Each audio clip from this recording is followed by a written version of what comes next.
내 집 마련. 특히 서울에서 집을 산다는 건 이제 꿈이라는 단어조차 좀 사치스럽게 들릴 때가 있죠. 그렇죠. 뭐 청약 로또라는 말처럼 정말 수많은 사람들이 운에 모든 걸 맡기고 있고요. 네. 오늘 저희가 함께 살펴볼 재개발의 여왕 100억 자산가 되다는 바로 그 지점에서 시작하는 아주 흥미로운 이야기입니다. 네, 맞아요. 평범한 30대 주부가 있었는데 이분이 처욕에 계속 떨어지는 거예요. 그러다가 어느 날 내가 참여하고 있는 이 게임의 규칙 자체가 좀 잘못됐구나. 이걸 깨닫는 순간에서 이야기가 출발하거든요. 네네. 그리고 8년 만에 100억 원대 자산가로 거듭나는 그 과정을 소설 형식으로 풀어냈는데 뭐랄까 거의 실전 지침서나 다름없죠. 맞아요.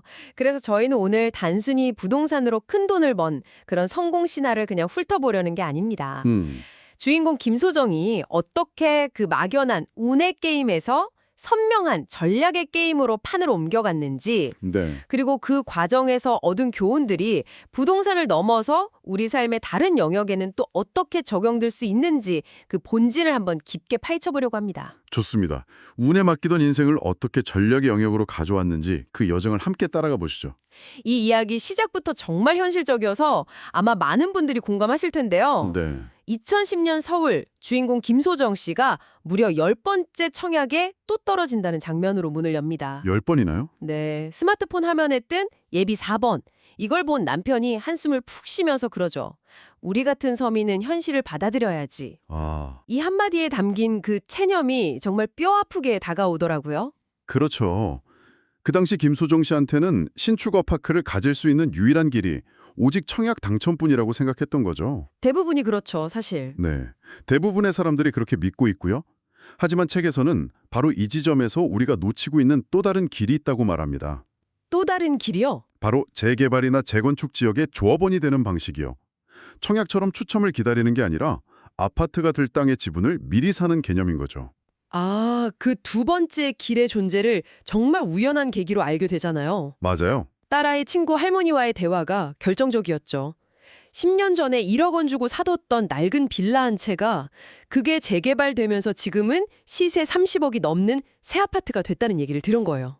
1억이 30억이요? 네, 이건 뭐 로또 당첨보다 더한 얘기잖아요. 바로 그 순간 주인공의 머리를 꽝 치는 한마디가 나옵니다. 그 할머니의 말인데요. 진짜 고수들은 재개발 시작도 안 한 낡은 동네에 미리 들어가서 제일 좋은 로얄층을 다 선점해. 청약 당첨은 그거 남들이 좋은 거 다 골라가고 남은 거 줍는 거야. 이 말을 듣는 순간 김소정 씨는 자신이 지금껏 참여해온 게임의 본질, 그 판 자체를 의심하기 시작하는 거죠. 내가 하던 청약은 그냥 순서가 오길 기다리는 운의 게임이었구나. 그렇죠. 그런데 재개발은 미리 좋은 자리를 선점하는 지식과 정보가 필요한 전략의 게임이구나. 이 깨달음 하나가 그분 인생의 방향을 완전히 틀어버리는 계기가 된 거고요. 하지만 그 전략의 길이 처음부터 꽃길은 아니었습니다. 이 책의 흥미로운 점은 성공담만큼이나 실패담을 아주 적나라하게 보여준다는 거예요. 맞아요. 첫 번째 투자가 용산구의 한 빌라였는데 친구의 강력한 추천만 믿고 뛰어들었죠. 그게 바로 모아타운 사업 예정지였다고 나오죠. 잠깐만요. 여기서 모아타운이니 나중에 나올 가로주택이니 하는 용어들이 좀 헷갈리는데요. 투자자 입장에서 이런 사업들의 가장 큰 차이점이 뭔가요? 아주 좋은 질문입니다. 사실 이걸 구분하는 게 전략의 시작이거든요. 간단히 말해서 규모와 속도의 차이입니다. 가장 작은 단위가 책 후반에 나오는 자율주택 정비사업인데 이건 20가구 미만의 초소규모라 한 2, 3년이면 사업이 끝나요. 네. 이걸 조금 키워서 한 블록 전체를 하는 게 가로주택 정비 사업이고요. 그리고 주인공이 처음 투자했던 모아타운은 이런 작은 사업들을 여러 개 묶어서 하나의 대단지 아파트처럼 만드는 규모가 훨씬 큰 그림인 거죠. 그러니까 규모가 클수록 사업 기간도 길어지고 변수도 많아지는 구조겠네요. 바로 그거죠. 그런데 첫 투자에서 바로 그 가장 크고 복잡한 판에 뛰어든 거군요. 맞습니다. 친구 말만 믿고 전 재산 3억 5천만 원을 쏟아부었는데 결과는 처참했습니다. 조합 내부의 권력 다툼, 불투명한 회계 처리 같은 문제들이 막 터져 나오면서 사업이 아예 무산돼 버렸어요. 결국 1억 5천만 원의 손실을 보고 투자금이 반토막 나게 되죠. 와, 여기서 첫 번째 교훈을 정말 비싼 수업료 내고 배우게 되죠. 부동산은 감이 아니라 법과 사람의 게임이다. 단순히 낡은 건물을 사는 행위가 아니라 그 안에 얽히고 설킨 사람들의 욕망과 복잡한 법률 문제를 다루는 일이라는 걸 온몸으로 깨닫게 된 거죠. 첫 실패가 너무 뼈 아팠기 때문에 두 번째 투자에서는 누구에게도 의존하지 않고 스스로 정말 열심히 공부합니다. 네. 그리고 강북구의 한 재개발 예정지를 찾아내요. 이번에는 나름의 확신이 있었어요. 주민 동의율이 무려 95%에 달했거든요. 95%요. 네, 이 정도면 거의 확정이라고 본 거죠. 95%면 정말 거의 다 된 거나 마찬가지라고 생각할 만하네요. 그런데 여기서 또 한 번의 시련이 찾아오죠? 네, 이번엔 내부가 아닌 외부에서 문제가 터졌습니다. 갑자기 서울시의 부동산 정착 방향이 바뀌면서 해당 지역이 재개발 구역 지정에서 해제되어 버린 겁니다. 아, 주민 동의율이 아무리 높아도 시의 정책 한 줄에 모든 게 수포로 돌아간 거죠. 와, 이건 정말 멘탈이 무너질 만한데요. 첫 번째는 사람을 잘못 믿어서 실패하고 이번엔 스스로 공부해서 확신했는데 정책 때문에 무산되다뇨. 그렇죠. 저 같으면 그냥 이건 내 길이 아닌가 보다 하고 포기했을 것 같아요. 그렇죠. 이 두 번째 실패를 통해 배운 교훈은 더 거시적이었습니다. 재개발은 정치와 정책의 산물이다. 즉, 내 노력이나 주민들의 의지만으로는 어쩔 수 없는 더 큰 힘이 작용한다는 걸 깨달은 거죠. 시장이 누구인지, 정부의 부동산 정책 기조가 어떤지에 따라 사업의 운명이 하루아침에 바뀔 수 있다는 걸요. 그렇군요. 첫 실패가 사람이라는 미시적 변수를 놓친 거라면 두 번째 실패는 정책이라는 거시적 변수를 놓친 셈입니다. 그러니까 첫 실패는 사람을 잘못 봐서 두 번째 실패는 큰 그림을 못 봐서 이렇게 두 번의 실패로 거의 모든 걸 잃을 위기였겠네요. 네. 여기서 이야기가 어떻게 반전되나요? 여기서 바로 이 이야기의 핵심적인 전환점이자 뭐랄까 일종의 데우스 엑스 마키나 같은 존재가 등장합니다. 오, 바로 부동산 AI 분석 프로그램 아이콘4를 개발한 M방의 윤 대표라는 인물이죠. 모든 걸 잃은 주인공 앞에 나타난 구원자 같은 역할이네요. 그렇습니다. 윤 대표는 김소정 씨의 실패담을 듣고는 아주 냉정하게 지적합니다.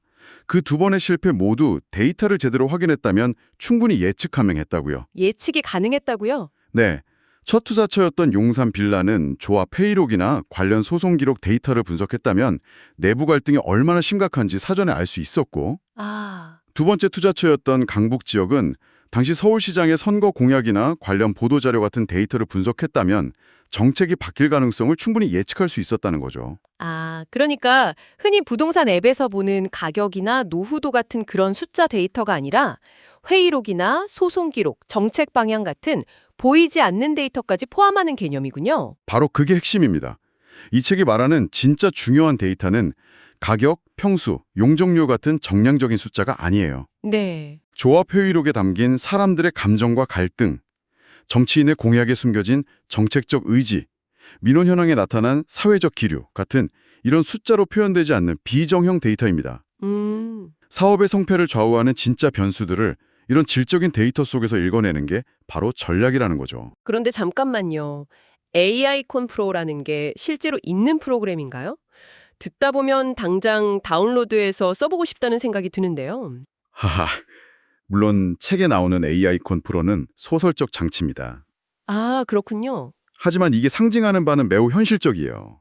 요즘은 실제로도 공공 데이터 포털의 자료, 뉴스 기사의 텍스트, 심지어 부동산 커뮤니티의 여론까지 AI로 분석해서 사업 리스크를 예측하려는 시도들이 많아지고 있거든요.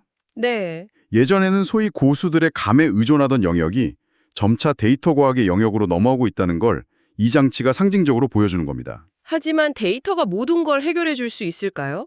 조합원들 간의 미묘한 감정 싸움이나 예상치 못한 외부 변수 같은 건 AI가 예측하기 어려운 영역 아닐까요? 굉장히 중요한 지적입니다. 데이터에만 의존하는 것에 맹점은 없을까요? 책에서도 그 부분을 암시해요. AI는 확률을 제시할 뿐이지만 최종 판단은 인간의 몫이라는 거죠. 아하, 데이터는 과거의 패턴을 분석해서 미래를 예측하는 도구이지만 전례 없는 사건이나 인간의 비합리적인 선택까지 모두 예측할 수는 없으니까요. 네. 그래서 이 책의 주인공도 AI 분석 결과를 맹신하는 게 아니라 그걸 바탕으로 현장에 가서 직접 사람들을 만나고 분위기를 살피는 과정을 거칩니다. 데이터 분석이라는 과학과 현장의 분위기를 읽는 감을 결합하는 거죠. 그렇군요. 과학적인 무기를 얻었지만 그걸 사용하는 건 결국 인간의 통찰력이라는 거네요. 자, 이렇게 데이터를 새로운 무기로 장착한 김소정 씨의 세 번째 투자는 이전과는 완전히 달랐을 것 같은데요. 네, 접근법 자체가 180도 달라집니다. 어떻게 달라지죠? 이전처럼 남들이 다 좋다고 하는 거대 프로젝트에 뛰어드는 대신 에이콘 프로의 분석을 통해 리스크는 극히 낮고 성공 확률은 아주 높은 곳을 찾아냅니다. 그게 바로 강남구의 소규모 자율주택 정비 사업이었어요. 아까 설명해 주신 20가구 미만의 가장 작고 빠른 사업이군요. 맞습니다. 크게 한탕하려는 게 아니라 확실한 성공 경험을 먼저 쌓는 쪽으로 전략을 바꾼 거네요. 정확합니다. 일반 재개발이 10년 이상 걸리는 마라톤이라면 자율주택 정비 사업은 2, 3년이면 끝나는 단거리 경주와 같거든요. 네. 인허가 절차가 대폭 간소화되어 있어서 변수가 적고 예측 가능성이 높죠. 실패로 종잣돈이 얼마 남지 않은 상황에서 가장 현명한 선택을 한 겁니다. 그 결과가 정말 드라마틱했죠. 네, 그야말로 짜릿한 첫 성공이었습니다. 남은 투자금 약 2억 원에 추가 부담금 2천만 원을 더해서 총 2억 2천만 원이 투입됐는데 정확히 2년 만에 시세 8억 5천만 원의 신축 빌라로 돌아왔습니다. 순이익만 6억 원이 넘었죠. 와. 중요한 건 이게 운이 아니라 철저한 데이터 분석과 냉철한 전략이 만들어낸 첫 번째 결과물이었다는 겁니다. 그 첫 성공의 경험이 정말 중요했겠네요. 작게라도 데이터에 기반한 전략이 통한다는 걸 스스로에게 증명한 셈이니까요. 바로 그거죠. 이 자신감이 다음 투자에는 어떻게 이어지나요? 성공의 패턴을 만들기 시작합니다. 첫 성공으로 확보한 자신감과 종잣돈을 바탕으로 예전에 실패했던 용산에서 이번엔 가로주택 정비 사업으로 더 큰 성공을 거둡니다. 아, 실패했던 곳에서? 네, 그 후에는 역세권 활성화 사업처럼 더 규모가 크고 복잡한 프로젝트들을 연이어 성공시키면서 8년 만에 100억 자산가, 즉 재개발의 여왕으로 거듭나게 되는 거죠. 여기서 주목할 점은 그녀의 성장 방식인 것 같아요. 네, 리스크가 가장 적은 소규모 사업으로 시작해서 확실한 성공 경험과 종잣돈을 확보하고 그 경험과 자본을 레버리지 삼아 점차 규모가 크고 복잡한 사업으로 확장해 나갔다는 점이에요. 네. 이것은 투자의 가장 기본적인 원칙, 즉 리스크 관리와 단계적 성장을 교과서처럼 충실히 따른 결과라고 볼 수 있습니다. 오늘 살펴본 재개발의 여왕 이야기는 단순히 이렇게 투자해서 돈 버세요 라는 메시지를 훨씬 넘어서는 것 같아요. 맞습니다. 제가 보기에 가장 중요한 건 어떤 문제에 접근할 때 내가 지금 어떤 게임의 규칙 안에서 움직이고 있는지를 아는 게 얼마나 중요한가 하는 점이에요. 맞습니다. 주인공은 청약이라는 운의 규칙에 갇혀 있을 때는 좌절만 반복했지만 재개발이라는 전략의 규칙을 배우고 그 판으로 옮겨가자 새로운 길이 열렸잖아요. 네. 특히 그 전략이 개인의 감이나 막연한 소문이 아니라 냉철한 데이터 분석에 기반했을 때 비로소 예측 가능한 성공으로 이어졌다는 점이 이 이야기의 핵심 교훈인 거죠. 결국 이 책이 부동산 얘기를 하고 있지만 핵심은 어떤 분야든 게임의 진짜 규칙을 파악하라는 메시지 같아요. 그렇죠. 주식 투자든 커리어 개발이든 남들이 다 아는 방식, 즉 운만 따를 게 아니라 그 판이 실제로 어떻게 돌아가는지 그 이면의 데이터와 시스템, 즉 전략을 분석해야 한다는 거죠. 내가 바꾸지 못하는 규칙, 예를 들어 청약 가점이나 추첨 확률 같은 것에 매달리면서 좌절하기보다는 내가 분석하고 통제할 수 있는 변수가 더 많은 게임으로 옮겨가는 지혜가 필요하다는 이야기로 확장해서 생각해 볼 수 있습니다. 이 이야기는 오늘 이 내용을 듣고 있는 당신에게 이런 질문을 던지는 것 같습니다. 당신의 삶이나 커리어에서 그저 원래 다들 그렇게 하니까 나는 이유만으로 운에 맡긴 채 반복하고 있는 게임은 없으신가요? 만약 그 게임의 진짜 규칙, 즉 그 이면의 데이터와 시스템을 파악하려는 노력을 시작한다면 당신도 자신만의 판을 완전히 새로 짤 수 있지 않을까요?